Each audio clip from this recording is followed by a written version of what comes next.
Noura El Tagaga, partie 2.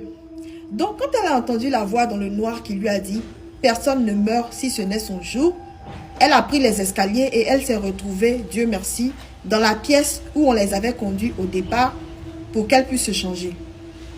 Et quand elle est partie là-bas, elle a vu toutes ses collaboratrices réunies là-bas, mais la plus jeune de leur groupe était inconsciente. Du coup, elle tentait de la réanimer. Et Dieu merci, elle s'est réveillée. Et qu'est-ce qu'elle va lui dire? Elle va lui dire ceci.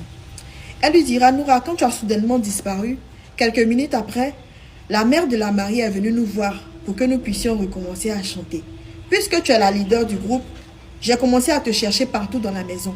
Et c'est comme ça que j'ai décidé de me diriger vers le haut de la maison pour te chercher.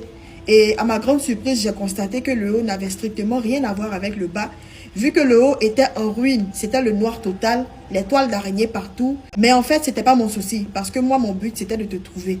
Du coup, j'ai commencé à fouiller un peu les chambres et j'ai entendu une voix qui provenait de l'une des chambres m'appeler. Et c'était ta voix. Du coup, je me suis précipitée vers cette voix, dans la chambre d'où provenait cette voix, parce que je pensais que c'était toi qui m'appelais. Quand je suis arrivée dans cette chambre, j'ai constaté qu'il n'y avait personne. J'ai décidé de sortir de la chambre, puisque je suis venue, je n'ai pas trouvé quelqu'un. Donc, je me suis retournée pour te chercher dans d'autres pièces de la chambre. Et pendant que je me retournais, je me suis retrouvée face à face avec une silhouette bizarre, tout noire. Et je n'ai pas eu le temps de réaliser quelque chose quand cette silhouette a disparu comme par magie devant moi. Donc, ça m'a tellement traumatisée que j'ai décidé de sortir de là. J'ai pris les escaliers et je ne sais même pas comment j'ai fait pour me retrouver inconsciente dans cette pièce. Donc, quand elle a fini d'expliquer le récit, toutes elles étaient convaincues que vraiment, il y avait des phénomènes paranormaux qui se passaient dans la maison. Elles étaient convaincues qu'elles étaient avec des créatures qui n'étaient pas très nettes. Mais il fallait garder le sang calme. Il fallait garder le sang froid, pardon. Du coup, elles ont décidé de faire comme si de rien n'était en fait.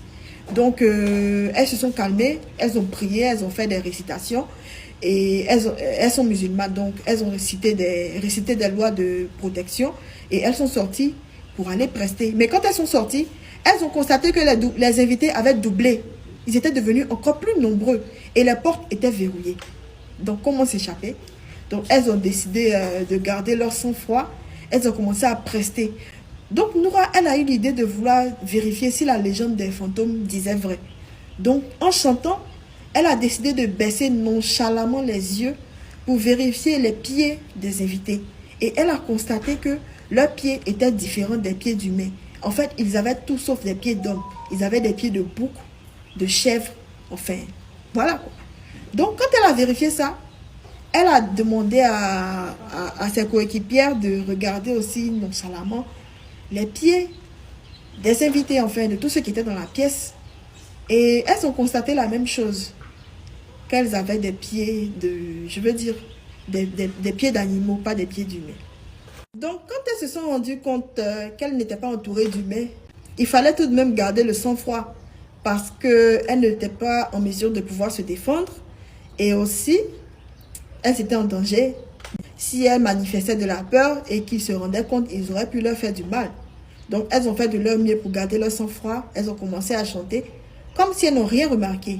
Et quelque temps après, le menu a été servi. Et devinez quoi? C'était de la viande saignante.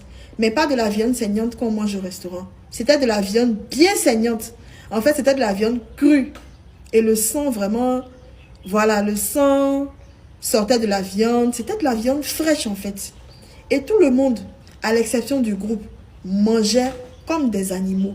Ils mangeaient et le sang se dégageait de leur bouche. En tout cas, c'était pas beau à voir. C'était horrible. Donc, la plus jeune du groupe, elle n'a pas supporté une fois de plus. Elle s'est évanouie encore. Donc, les filles l'ont aidée à rentrer dans la pièce qui leur avait été accordée pour qu'elle puisse se changer. Et Dieu merci, elle a été réanimée. Donc, Noura lui a dit, écoute ma chérie, on est en danger déjà. On sait qu'ils ne sont pas des humains. Mais fais un effort pour ne plus t'évanouir, s'il te plaît. Parce que nous, on ne veut pas finir dans leur assiette. Donc, pardon, ne t'évanouis plus. Fais un effort pour ne plus t'évanouir encore. Pardon.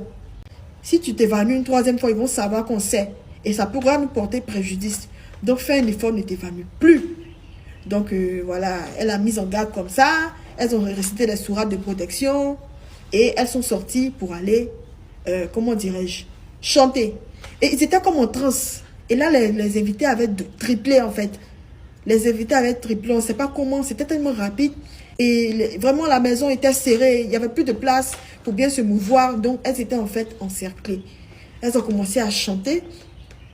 Et pendant qu'elles chantaient, les gens dansaient, enfin, ces créatures-là dansaient jusqu'à s'arracher les cheveux.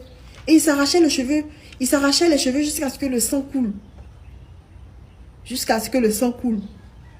Donc, c'était horrible. Donc, ils chantaient comme ça, ils chantaient comme ça.